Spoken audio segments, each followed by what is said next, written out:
Coucou, petite vidéo pour mes anxieux du jour. J'ai enfin décidé de vous partager la liste de ce que je fais pour baisser mon niveau d'anxiété au quotidien. Donc tout n'est pas parfait, tout conseil extérieur sera le bienvenu évidemment. Mais étant angoissée depuis je pense le ventre de ma mère, je me considère un peu légitime pour vous partager tout ça. Déjà évidemment, on retire la caféine, la théine, l'alcool, tout ce qui fait baisser vos oligo-éléments et qui met votre corps instantanément en alerte maximale. Si vous faites des crises d'angoisse en lendemain de soirée, c'est pas pour rien. Je dors.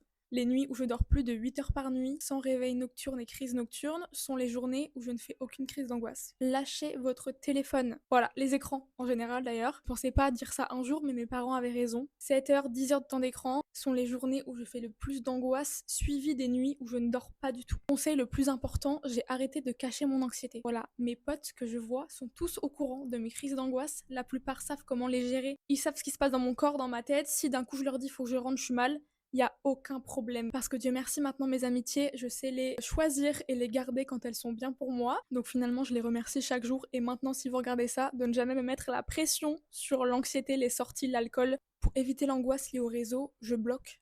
Je bloque tout le monde. Vous savez pas le nombre de personnes que j'ai fréquentées dans ma vie qui sont bloquées sur tous les réseaux possibles. Pour revenir à l'alimentation, je cuisine. Je fais attention à ce que je cuisine, comment je le cuisine, d'où ça vient. Parce qu'il y a des aliments qui stressent littéralement votre corps. Je crois que j'ai fait le tour. Ah non, la musique, je commence à en parler un peu à mes copines. Vous écoutez du matin au soir des chansons tristes, du rap où ça parle de violence, je peux pas dire les mots, je vais être censurée. Ça veut dire que l'énergie que vous mettez dans vos oreilles, elle est ultra sombre. Ce que je fais, c'est que je lance des playlists de fou. Genre, je lance des playlists été 2014.